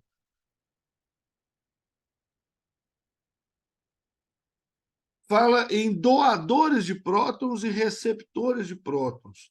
Lembrando que próton é H+. H+ é um próton. Presta atenção. O hidrogênio tem um próton e um elétron. Você perdeu o elétron, fica só o próton. Então, H+ também é chamado de próton. Então, Arrhenius fala que ácidos liberam H+, bases liberam OH-. Broglie fala que ácidos liberam próton, H+. E a base recebe o próton. Recebe o próton. Então, não tem nada com OH- aí. E tem a teoria de Lewis, que é a que o pessoal menos gosta, chamada teoria eletrônica, que fala que base doa um par de elétrons e ácido recebe um par de elétrons. Então, essas são as 3 teorias de ácido e base. Tá? A que mais aparece no Enem, que inclusive recentemente andou aparecendo aí 2 vezes, tá? Foi a teoria de Broglie. Tá? A de Arrhenius é manjada, gente. H+ e OH-, você tem que saber o tempo todo. Tá? Não precisa nem cobrar, você é obrigado a saber. A de Lewis, até agora não apareceu, não, mas sei lá, pode aparecer. Mas é que tem aparecido mais é Broglie. Tá? Então, de acordo com o conceito de Broglie, uma substância para ser classificada como ácida, deve necessariamente ela tem que possuir átomo de hidrogênio em sua fórmula. Claro. Por quê? Porque para Broglie, o ácido doa próton, doa H+, entendeu? Então, né, de acordo com Broglie, certo? Vou até alinhar aqui, ó, né? De acordo com Broglie, o ácido é o doador de próton, doador de H+, então ele tem que ter hidrogênio. Como é que ele vai doar hidrogênio sem ter hidrogênio? Né? Então ele é obrigado, tá? Agora, se a pergunta fosse o seguinte, né? Se a pergunta fosse o seguinte, um ácido de Lewis é obrigado a ter hidrogênio? Não. O ácido de Arrhenius é obrigado, porque doa H+. O ácido de Broglie é obrigado, porque doa H+. Certo? Mas o ácido de Lewis não. O ácido de Lewis ele recebe um par de elétrons, não precisa de ter H+ para fazer isso. Então, esse negócio é meio maldoso. Tá? As outras alternativas não tem nada a ver. Tá? Não tem nada a ver. Átomo de oxigênio, átomo de halogênio, ligação de oxigênio e hidrogênio, pares de elétrons podem ser doados para formar ligação. Aí seria a base de Lewis. A base de Lewis teria um par de elétrons, doar o par de elétrons para formar ligação. Aí seria uma base de Lewis. Tá? Isso aqui seria uma base de Lewis. E quem recebe o par de elétrons, aí seria o ácido de Lewis. Aí seria o ácido de Lewis. Tá? Convém dar uma estudadinha nisso, viu? As questões que caíram foram extremamente fáceis. Tá? Mostrava assim a molécula doando o próton, mas doou o próton é ácido de Broglie, ou então recebendo o próton, tá? Né? Base de Broglie. Tá? Manjadíssimo isso aí é 10 minutos de estudo, você aprende isso aí fácil. Uma solução de ácido sulfúrico reage com algumas substâncias, originando um gás incolor e combustível como produto. Um exemplo de substância que reage com ácido sulfúrico da forma descrita é quem? Gente, peraí. Ácido reagindo. Ou ácido reage com base, ou com metal, ou com carbonato. Ácido reage com base, metal ou carbonato. Quando o ácido reage com base, neutraliza. Não tem produção de gás. É sal e água. Quando ele reage com carbonato, tem produção de CO2. Nós já vimos isso lá atrás. Que é um gás incolor, mas não é combustível. Carbonatos. Ácido reagindo com metal é que produz hidrogênio, que é incolor e combustível. Tá? Então, aqui, deixa eu escrever isso aqui, tá? Ácido reage com bases, formando sal e água. Na letra A e na letra B, ele faria isso, apesar de que B não é uma base, é um óxido de cálcio, mas formaria sal e água também, porque ele dentro d'água vai formar hidróxido de cálcio, então vai dar na mesma. Vai dar na mesma, tá? Ácido reage com base formando sal e água. Ácido reage com carbonatos, que aí seria a letra C e a letra D, formando gás carbônico. Como sal, gás carbônico e água. Gás carbônico não é um gás combustível, né? E ácido reage com metais, formando um sal também, né? E gás hidrogênio, que aí é um gás combustível. Aí a letra E é a resposta, certo? A reação seria com, olha lá, ó, ácido sulfúrico com zinco. Aí você tinha que lembrar, né? Que zinco tem valência 2. Zinco toma o lugar do hidrogênio. Tem 2 hidrogênios ali, ó. O zinco toma o lugar do hidrogênio, como sulfato de zinco, tá? Mais gás hidrogênio. Zinco tem valência 2, tá? Não, Ramon, mas não vou lembrar que zinco tem valência 2, não. Dá uma boa olhada na prova, tá? Dá uma boa olhada na prova, que quase sempre o zinco aparece nas provas também. Aquelas questões de pilha, tá? Pilha, eletrólise, corrosão. Aí você vai ver que vai estar com valência 2 lá. Vai estar lá zinco 2 mais. Esse é o seu pau, zinco aqui. Zinco é valência 2, certo? Então dá uma olhada que quase sempre ela aparece nas provas também, né? Aí uma questão acaba ajudando outra. Não é isso? Um extintor de incêndio, para ser usado em situações de fogo em equipamento elétrico, pode ser construído conforme o esquema ao lado. Então, dentro dele aqui, ó, tem uma garrafa com ácido sulfúrico, um espeto e uma solução de bicarbonato de sódio. Uma solução de bicarbonato de sódio. Container de aço, um bico. Na hora que você puxa a trava, essa garrafa bate na haste metálica. Quebra. Essa garrafa de ácido sulfúrico quebra. Tá? Libera o ácido sulfúrico no bicarbonato. Então, nós vamos ter a reação do ácido sulfúrico com o bicarbonato. Tá? Aí vai precisar de 2 aqui para balancear, porque o sódio vai entrar no lugar do hidrogênio, vai dar Na2SO4. O sódio e o hidrogênio têm a mesma valência, então vou precisar de 2 sódios, certo? Vai entrar no lugar dos 2 hidrogênios, então vai dar Na2SO4, certo?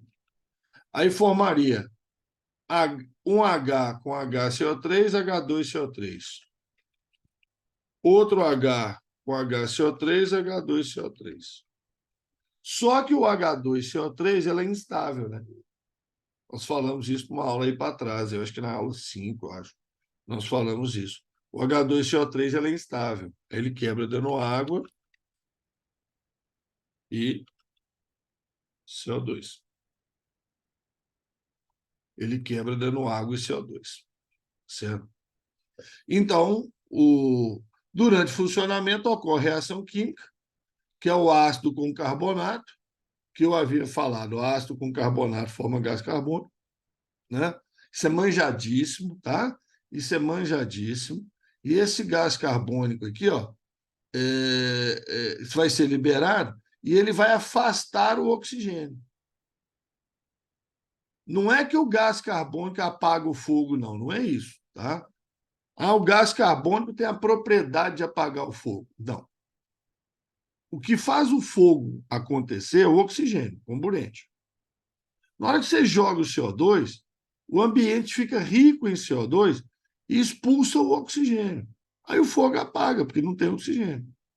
Você também não pode ficar lá feito bobo lá também, não, porque o ambiente vai ficar sem oxigênio, você morre sufocado também, tá? Extintor de incêndio em ambiente, esse extintor de CO2 em ambiente fechado é um problema, tá? Porque ele expulsa o oxigênio, você também desmaia lá no meio, tá? Fica besta, não, tá? Então, é o dióxido de carbono, né? O gás que vai afastar o oxigênio e apagar as chamas, então, é o dióxido de carbono, certo? Tem uma história pitoresca, né? Tem uma história pitoresca que aconteceu com um ex-aluno, né? O querido ex-aluno, é, ele era muito engraçado, cara, muito engraçado, a gente ria demais, brincava demais com ele, e muito bem-humorado. E o que acontece? Ele foi fazer prova do Enem, certo? Ele foi fazer prova do Enem e caiu. Aliás, não era Enem, não. Na época não era Enem, não. Era prova da UFMG. Era antes do Enem. Eu dei aula para ele antes da existência do Enem. E ele foi fazer prova da UFMG e caiu uma pergunta sobre extintor de incêndio. Que gás que era liberado no extintor de incêndio? É mais ou menos parecido com essa aí a questão. O miserável pediu para sair de sala para beber água. Aí foi lá no corredor, né? Numa escola, né? Aplicação de prova numa escola. Ele lá no corredor tinha um extintor de incêndio, né? Aí ele pediu para beber água, né, lá, sair da sala para beber água, bebeu água, passou lá no extintor de incêndio, deu aquela conferida, né? Extintor de CO2, né? Extintor de CO2. Voltou para a sala e pá, né? Extintor de CO2. Eu falei, ô meu filho, vai ser malandro assim. Vai ser malandro assim lá longe, né, cara? Mas é muita malandragem o sujeito fazer um negócio desse, né? Muita malandragem, né? Bom, passando aqui para a próxima coluna, tá? Aí nós vamos mudando, então, de assunto já para a parte 5, né? Por hoje nós vamos parar por aqui, eu acho que não vale a pena, não, certo? Tem uma pergunta aqui Peraí, antes de comentar isso aqui, tem uma pergunta aqui.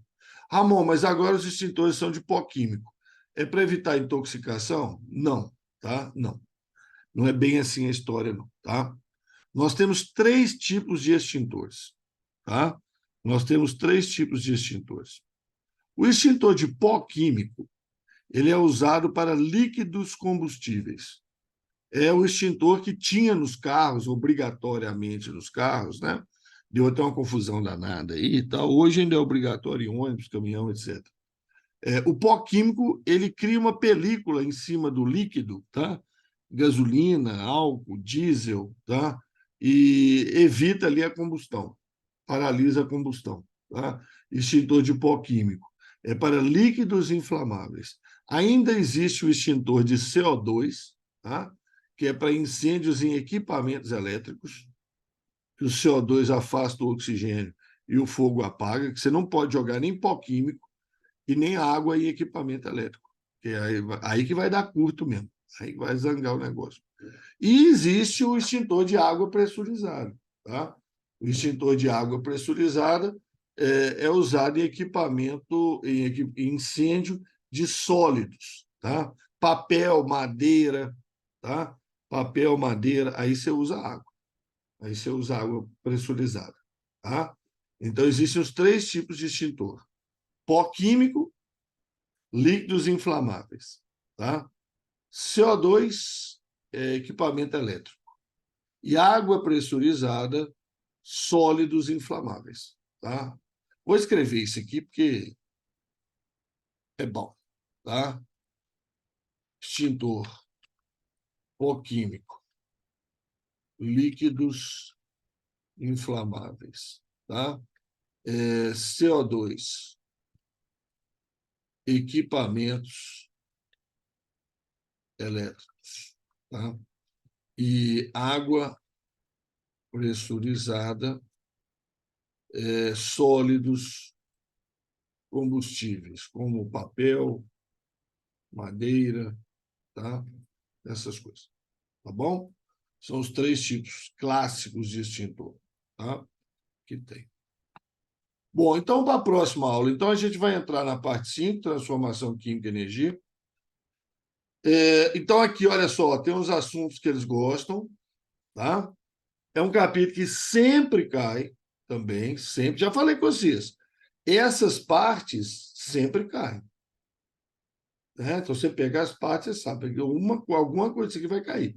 E provavelmente duas, tá? Provavelmente duas coisas. Porque aqui no meio nós temos o quê? Termoquímica, tá? Olha aqui, ó. Termoquímica, entalpia, aquele negócio de entalpia, delta H, tá vendo? Então, são as próximas questões que nós vamos fazer. Termoquímica, eletroquímica e radioatividade. E radioatividade, tá? Então, provavelmente, isso aqui origina pelo menos duas questões. Isso aqui origina pelo menos duas questões. Pelo menos, pode ser três, tá? Mas pelo menos duas. Termoquímica e eletroquímica, eletroquímica e radioatividade, radioatividade e termoquímica, duas de eletroquímica, tá? Então, isso aqui vai cair. Vai cair. Essas partes todas funcionam desse jeito, tá bom? Beleza, crianças? Então, por hoje tá bom, certo? Semana que vem temos aula normalmente, tá? Semana que vem temos aula normalmente, tá? Não podemos dar o luxo de parar, não. Temos aula normalmente, viu? E aí, por hoje é isso, tá bom?